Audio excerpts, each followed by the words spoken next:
Today we are making a vegetable frittata and I'm going to show you two different ways to flavor it. The first one will be broccoli, red bell pepper, and the second spinach and tomato.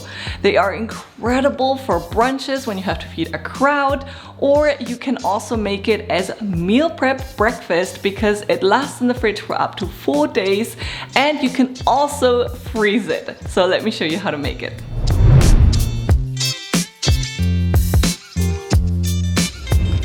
We are going to start off by getting 1 large shallot or 2 small shallots and 2 cloves of garlic. Yes, you can also use any other type of onion, but I do recommend shallot because it's nice and mild for this recipe. Now cut the shallot in half and slice it really finely, and then also finely chop your cloves of garlic. We're going to need shallots and garlic for either of the 2 frittatas. Now set them aside in a little bowl. And next up, we're going to chop the vegetables. The broccoli and red bell pepper one requires chopping the broccoli into small florets and deseeding the red bell pepper and then cutting it into small dice. The spinach and tomato one doesn't require any more chopping. Now set the vegetables aside and get out a large jug or a bowl so we can add the eggs into this. Add 12 eggs for 1 vegetable frittata to the jug or bowl. Add sea salt and pepper to it. And then start whisking really well. Even when you think it's all mixed up, while it's still snotty, it's not good enough. You have to continue whisking until the eggs are completely liquid. And now at this point, we're going to add 1 cup of cheese. For the broccoli and red bell pepper frittata, we're going to add a grated cheese that melts, either Gouda, Gruyere, or Comté, or whatever is your favorite. And for the spinach and tomato one, we're going to add crumbled feta cheese. Now take out a cast iron pan or any other pan that is oven proof and preheat it over low-medium heat. Once it's hot, you're going to want to add a drizzle of olive oil and then add your shallots and garlic and saute them until they are translucent. Once they're translucent, you're going to want to add your vegetables. For the broccoli and red bell pepper one, I add them to the pan and saute them for 4 to 5 minutes until the broccoli is bright green. And for the tomato and spinach one, I only add them for maybe a minute until the spinach starts wilting.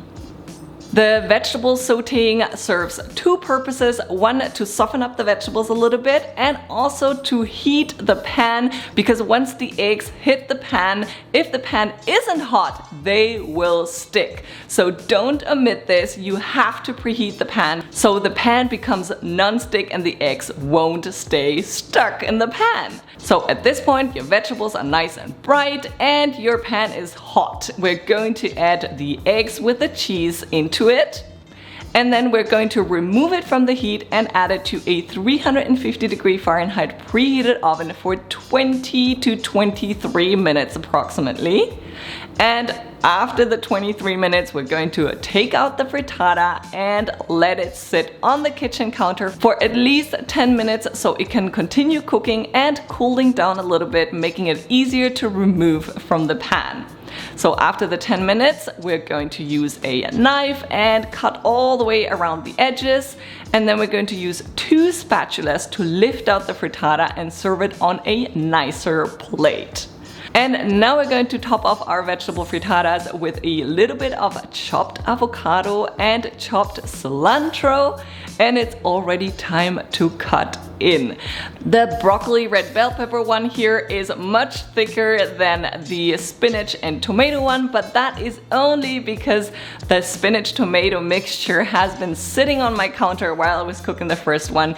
If you're only making one, it should probably lift just as much as the broccoli and red bell pepper one. Now give this a bite and enjoy. Now, if you want to freeze these, I recommend cutting them into single serving portions and then freezing them in individual containers or freezer bags. To defrost, the only thing you have to do is put them in the fridge overnight and let them defrost in the fridge. And to reheat, you can just pop them in the microwave or put them in a pan and put the lid on top and let them steam in there for maybe 2 minutes or 3 minutes until they're well heated through and you have breakfast on the table.